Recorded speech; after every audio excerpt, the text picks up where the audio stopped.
جی جناب احمد بھائی السلام علیکم، کیسے ہیں؟ جناب خیریت وعلیکم سے ہیں؟ ٹھیک السلام، ٹھاک آپ ہیں کیسے ہیں؟ آپ؟ طبیعت کیسی ہے؟ اللہ تعالیٰ کا احسان ہے، کیسے ہیں آپ؟ جی ٹھیک ٹھاک، کرم ہے، طبیعت صحیح ہے؟ فضل ہے۔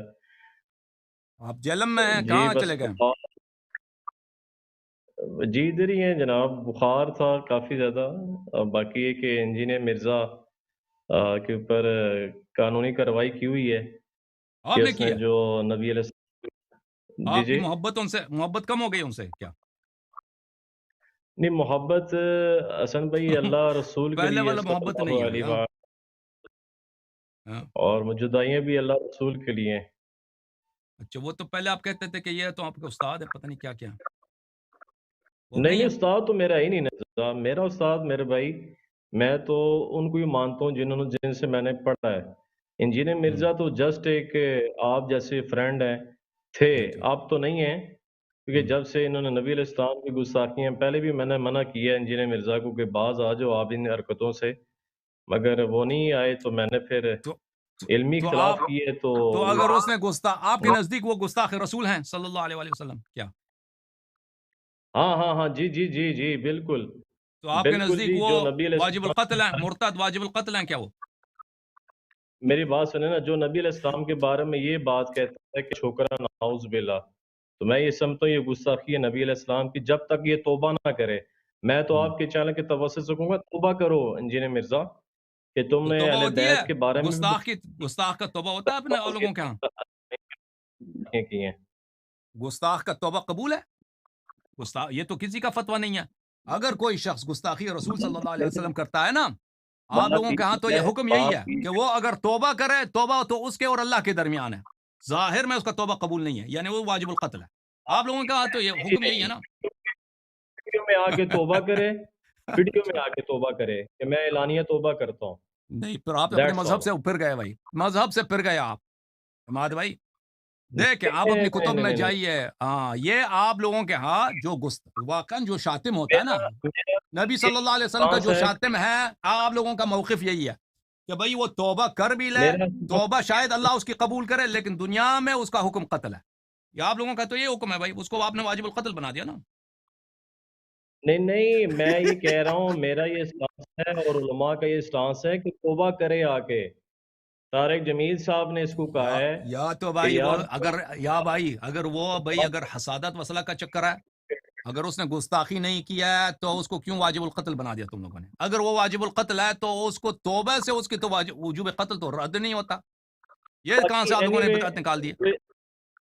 اختلاف اس سے رہے گا، آپ سے جو ہے بات کے لیے مجھے آپ کے جو دوست ایڈمن ہے کراچی سے، انہوں نے کہا تھا کہ آپ کی بات چیت ہے تو حکم فرمائیں۔ میں آپ کی خدمت میں کیا عرض کروں؟ آپ جو انجینئر صاحب کو آپ نے جو ہے وہ اب چھپ گیا کیا؟ وہ مخفی ہو گیا کیا؟ نہیں جی نہیں، وہ چھپ جاتے ہیں، بار بار چھپ جاتے ہیں، کبھی کدھر چھپتے ہیں، کبھی کس کے گھر چھپ جاتے ہیں، کبھی کس کے گھر چھپ جاتے ہیں۔ تو ہوں۔ بات کریں نا، سامنے آ کے بات کریں، فیس ٹو فیس بات تو کریں، علماء سے آپ بات کریں۔ آپ بھی تو جہلم میں نا؟ ہاں جی، میں جیلم سٹی تو سے ہوں۔ تو آپ نے اس کو پکڑنے کی کوشش نہیں کی ہے؟ اس کی جو مخفی گاہ ہے وہاں پہ چلے جائیں آپ اس دوستوں نے کے الٹا ساتھ۔ میرے اوپر IR کٹوا دی ہے۔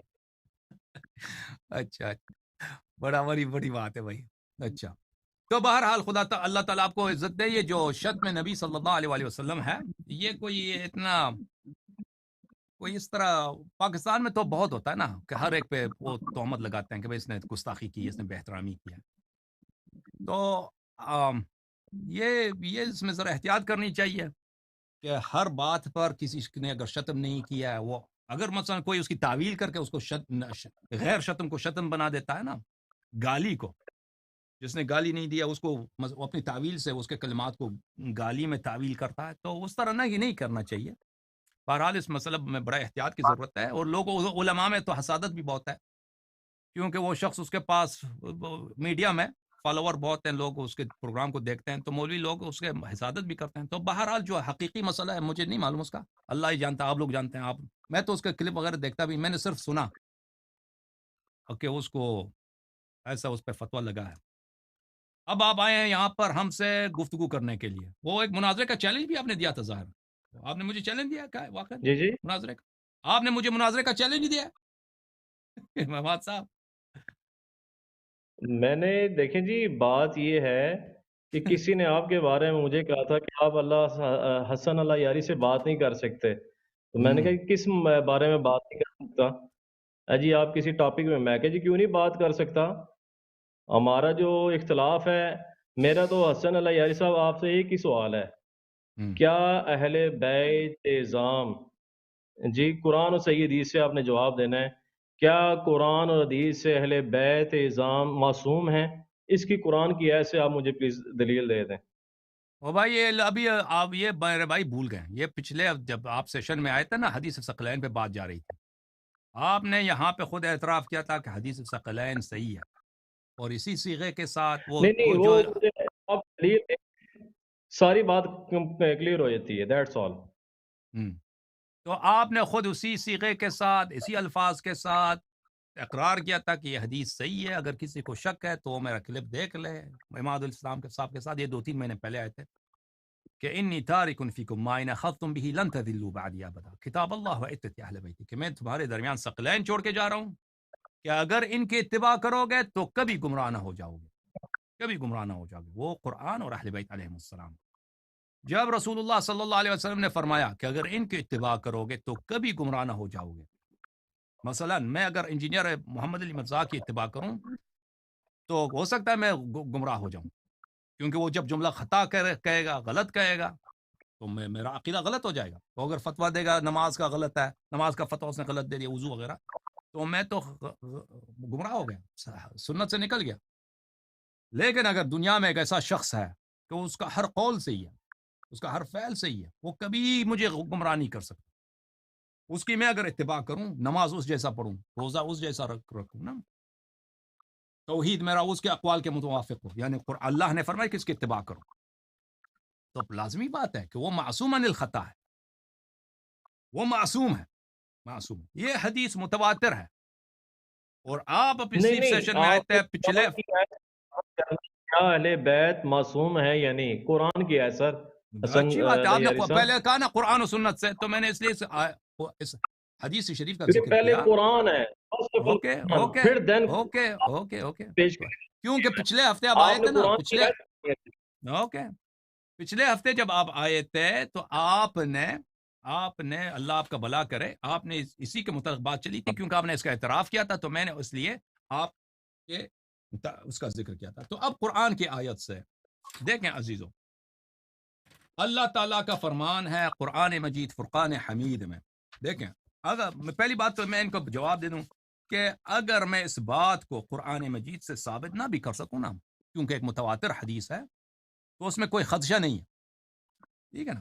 ایک شخص اگر مسلمان ہے تو وہ کبھی نہیں کہتا، کافر کہہ سکتا ہے کہ بھئی فلان مطلب کہ قرآن میں دکھاؤ، مسلمان کبھی نہیں کہہ سکتا کہ مجھے حدیث نہیں پسند، پہلی حدیث پہ مجھے قرآن قناعت نہیں ہے۔ ابھی آتے ہیں بات آپ کی، بیان کی ہے، آتے ہیں قرآن بات آپ بیان کی، کروں گا۔ باتیں ہیں مولوی صاحب آتے ہیں، مولوی صاحب آتے ہیں، آپ مسلمان حسن کبھی صاحب نہیں آپ قرآن اور ہاں بھائی، قرآن کی ایت سے یہ چیز ثابت ہوئی کہ بیت معصوم ہے، یہ بات آپ سے گزارش میں کر رہا فرض ہوں، کریں ٹائم میرے بھائی، فرض کریں میرے بھائی، میں اگر قرآن سے ثابت نہیں کیا، میں نے سنت سے ثابت کیا، تو کیا میرے مدعا نہیں نا، مردود ہے؟ پھر فیل ہو جاتے ہیں نا سر، کیوں فیل ہو کیونکہ جاتی ہے؟ آپ نے قرآن سے ثابت کر، قرآن سے دینی ہے پھر سنت سے، اوکے یہی تو جی نے مرزا بھائی صاحب، اور ایسے علماء اماد بھائی، آپ قرآن نے لگتا ہے زیادہ دوستی کی آپ نے مستری صاحب سے، اور اس لیے وجہ سے آپ کی جو ہے نا وہ کچھ اسکرو جو ہے میرے خلاف لوز ہو نہیں گیا۔ نہیں نہیں نہیں یہ بات نہیں ہے، آپ نے او قرآن بھائی سے بات ثابت سنو، کرنی ہے بات، نہیں تو میرے سر نہیں آنکھوں تو پر، تمہاری بھن تو لن، تمہاری بھن دی پھودی، ٹھیک ہے؟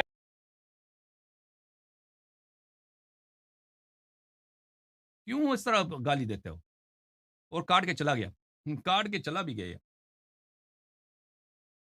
یہ گالی دے کر یہ گالی دے کر چلا گیا۔ بھائی صاحب، اگر کوئی شخص کسی مطلب کو قرآن سے ثابت نہیں بھی کر سکتا، صحیح حدیث سے ثابت کر لیتا ہے، بلکہ متواتر حدیث سے ثابت کرتا ہے، تو آپ یہ جو ہے نا یہاں گالی دے کے چلے گئے۔ میں بہت معذرت کرتا ہوں میں اپنے ناظرین سے کہ یہ شخص دیکھیں ٹوپی لگا کے وہ ادھر بہت افسوس. وَإِذَا خَاطَبَهُمُ الْجَاهِلُونَ قَالُوا سَلَام. اللہ تعالیٰ نے فرمایا کہ جب جاہلین آپ کو مخاطبہ کریں تو آپ ان کو سلام کہہ دیجئے. تو میں آپ کو صرف کہتا ہوں سلام. تو قرآن مجید کے روح سے ملاحظہ فرمائیے عزیزو، یہ کتاب صحیح مسلم ہے، چاپ دار الفکر، مسلم ابن حجاج قشیری نیشابوری کی کتاب جو سنہ 2010 دار الفکر بیروت میں چھپی ہے. حدیث نمبر 1207 باب فضائل النبی صلی اللہ علیہ وآلہ وسلم. ایک منٹ میں اس کو فل اسکرین کر دوں کیونکہ یہ کاٹ کے چلے گئے، یہ جو ہے گالی دے کے چلے گئے مولوی صاحب.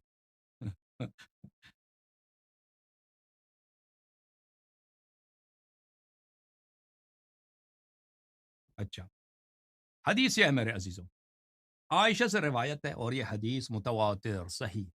حدیث کون سی ہے؟ خرج النبی صلی اللہ علیہ وآلہ وسلم غداة وعلیہ مرط مرحل من شعر الاسود. نبی کریم صلی اللہ علیہ وآلہ وسلم ایک دن تشریف لائے، ان پر ایک کملی تھی، کملی پر زین سیڈلز جو ہوتے ہیں نا گھوڑے کے یا اونٹ کے، اس کے نشان تھے، اس کے نقش و نگار تھے. اچھا، فجاء الحسن، یہ روز کالے رنگ کے اون سے بنی. فجاء الحسن بن علی فادخله، امام حسن مجتبی علیہ السلام آئے، ان کو داخل فرمایا کملی میں. ثم جاء الحسین علیہ السلام فدخل معه، پھر میرے مولا امام حسین علیہ السلام تشریف لائے، ان کو داخل فرمایا. ثم جاءت فاطمہ فادخلها سلام اللہ علیہا، پھر حضرت زہرا سلام اللہ علیہا تشریف لائے، ان کو داخل فرمایا. ثم جاء علی فادخل، پھر علی علیہ السلام تشریف لائے، پھر ان کو داخل فرمایا. اور باب کیا ہے؟ باب فضائل اہل بیت النبی، باب فضائل اہل بیت النبی. اور اس میں صرف ایک ہی حدیث اور وہ بھی عائشہ سے، ٹھیک ہے نا. اگر اہل بیت میں ازواج ہوتے تو چاہیے تھا مسلم کو، جو آپ کا اتنا بڑا بھائی ہے، اس نے کتاب لکھا ہے، قرآن کی بہن کہتے ہیں نا، قرآن کا بھائی کہتے ہیں، اصح الکتاب بعد القرآنی الصحیحات. اچھا، تو اس میں ازواج کی بھی کچھ فضائل شامل کرتے، تو کیونکہ وہ فاضل آدمی ہے مسلم ابن حجاج، وہ جانتا ہے کہ ازواج جو ہیں اہل بیت میں سے نہیں ہیں، تو وہاں پر اہل بیت کو تعریف کرتا ہے مسلم کہ اہل بیت کون ہے. تو رسول پاک صلی اللہ علیہ وسلم تشریف لائے، کالے رنگ کا کملی ہے. امام حسن علیہ السلام پہلے تشریف لائے، ان کو داخل فرمائے کملی میں، پھر امام حسین علیہ السلام کو، پھر زہرا سلام اللہ علیہ کو، پھر ان کے بھائی امیر المؤمنین علیہ السلام آئے. ثم قال، پھر رسول اللہ صلی اللہ علیہ وسلم نے آیت کی تلاوت کی، انما یرید اللہ لیذہب عنکم الرجس اہل البیت ویطہرکم تطہیرا. اللہ تعالی کا ازلی ابدی ارادہ ہے کہ وہ آپ کو پاک، اہل بیت کو پاک کر دیں ہر قسم کی رجس، ہر قسم کی رجس، ہر رجس، چاہے وہ شریعت میں رجس ہو، حلال و حرام کا مسئلہ ہو، چاہے بری اخطاء ہوں، خطایا ہوں، چاہے زلات و سقطات ہوں، چاہے نسیان ہوں، چاہے اللہ کے ذکر سے غفلت ہو، چاہے عرف میں جو بری چیزیں ہیں، چاہے نیچر میں جو بری چیزیں ہیں، ہر قسم کی پلیدی سے یہ اللہ نے اپنے ذمہ لیا کہ میرا ارادہ یہ ہے ازل سے ابد تک. یو تو انما یرید اللہ، یریدو فعل مضارع ہے، دلالت کرتا ہے استمرار پر، کہ اللہ کا ارادہ ہے کہ تجھے پاک کر دے اہل البیت کو ہر قسم کی رجس سے، وَيُطَهِّرَكُمْ تَطْهِيرًا، اور آپ کو پاک کر دے. یہ مفعول مطلق اس کو بولتے ہیں. مفعول مطلق آتا ہے کس کے لیے؟ مفعول مطلق، ہاں، تاکید کے لیے، مبالغے کے لیے، یعنی آپ کو پاک کر دے، بے نہایت پاک کر دے. کون پاک کرنے والا کون ہے؟ اللہ. تطہیر کرنے والا کون ہے؟ اللہ. تطہیر والے ہونے والے کون ہے؟ پنجتن پاک، ٹھیک ہے نا، اہل بیت طاہرین علیہ السلام. کس چیز سے پاک کیا جائے؟ ہر قسم کی آلودگی سے، ہر قسم کی ناپاکی سے. جب اللہ نے ذمہ لیا ہے کہ میرا ہمیشہ سے یہ ارادہ رہا ہے کہ میں آپ اہل بیت علیہ السلام کو پاک کر دوں، میں خود پاک کر دوں، نہ کہ تم پاک ہو جاؤ، نہ میں پاک کروں، میں کرنے والا میں ہوں. ہر قسم کی پلیدی یذہب، ہر قسم کی پلیدی دور کر دوں اب اہل بیت سے، اور میں آپ کو غایت تطہیر، نہایت پاکیزہ بناؤں. تو واضح ہے، یہ عصمت کی واضح دلیل، کیونکہ گناہ رجس ہے، گناہ رجس ہے. اللہ کی یاد سے غفلت یہ ناپاکی ہے. اخطاء، زلات، سقطات یہ ناپاکیاں ہیں. جب اللہ نے ذمہ لیا تو اہل بیت علیہ السلام معصوم ہیں. الحمدللہ رب العالمین.